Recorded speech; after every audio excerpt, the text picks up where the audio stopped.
Chapter 37. Horrid's Soliloquy and Repentance.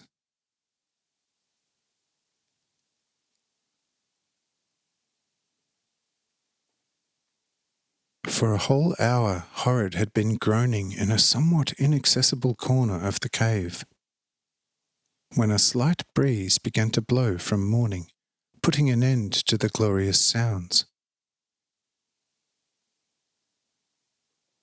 As soon as the sounds had ceased, which appeared to be so sacred to Horrid, he raised himself up and began to soliloquize as follows. O you glorious, wondrous creation of God, how sublime and holy you are! Viewed with the eyes of love and deeply felt in a loving heart. Yes, even with an only somewhat love-cleansed heart before God. What a difference there is now in me! A while ago, hardly a shadow's turn ago, everything around me was still cold and dead. Yes, even my heart was cold, and my eye incapable of shedding a tear. Now everything is alive. The hard stone speaks, and the grass sends sweet-smelling hymns of praise up to the holy spheres of God. Through the rustling branches of the magnificent trees, a holy, pure voice, a great word, is sounding far over all the forests of the earth. It says, God is the purest love, and everything is love around him, and out of him, and through him. Oh, how glorious, how beautiful, how holy, how alive is everything around me. How exalted now these holy mountains, and how inexpressibly sublime and holy now that morning hill of Adam, where, oh, for the magnitude of it, I cannot say it. Oh, my heart, now lay yourself wide open.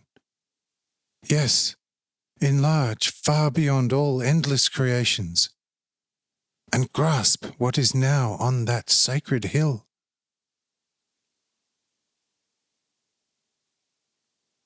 Do grasp it,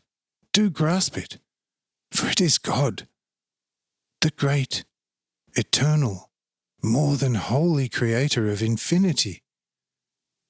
O heart, grasp it. It is the most loving, exceedingly holy Father. Yes, it is the Father of us all who is there, visible among his children. O nature, O you winds all, you gushing spring, be silent now. And you twittering dwellers in the branches of the cedars, and you too chirping cricket, do not stifle the holy sensation in my heart. The Holy Father, full of sublime love, among his children there on the sacred hill. He, the Almighty Creator, the eternal sole God and Lord of all things and beings, as Father among his children. O thought, O you most lightful, most holy truth, what infinity can grasp you? What eternity understands you? Yes, you otherwise poor heart are holy. As soon as this thought as much as touches you. The Father among his children.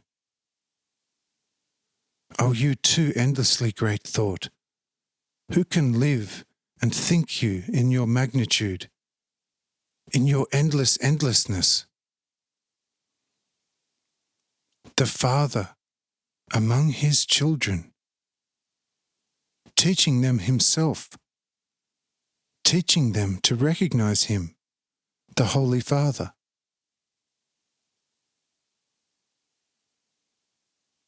Also my dead ear was reached by his Holy Father voice, and I did not understand it.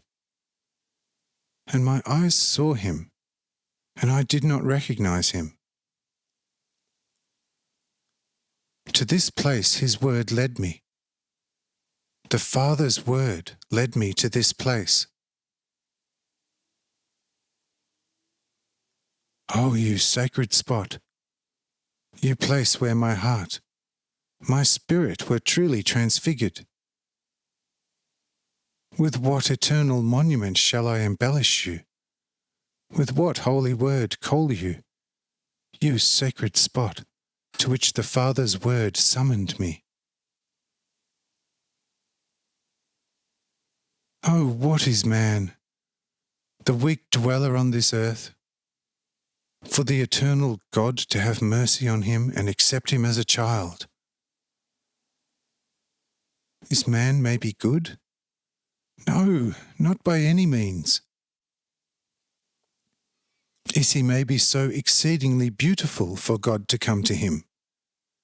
No, that he is even less.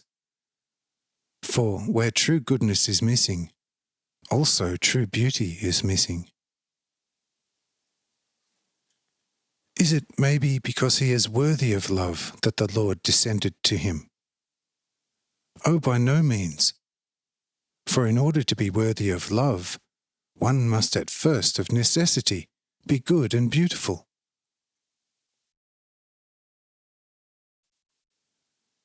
Is man maybe richly endowed with various things alien and peculiar to God? Oh, what inexpressible folly! Oh, for the darkest thought to be possible, take possession of the tongue. What, then, does man possess without having it received beforehand? Hence, what is, or what does, then, miserable man of this poor earth possess, that God came to him, teaching, guiding, and comforting him? Oh, you great, impenetrable mystery! The fact that we may call ourselves children is only due to his endless mercy, without which we, like any stone, would be nothing else but mere creatures, and at that, creatures full of disobedience. Whereas a stone does not move without the Lord's will for thousands upon thousands of years from the spot upon which it was placed by the Holy Father's almighty hand. Or was the holy thought in God from which man, ungrateful man, went forth perhaps even more divine than that from which earlier, at the same time or later, a stone went forth from one and the same God? Surely man is and has nothing, absolutely nothing before God, but everything only out of his pure mercy.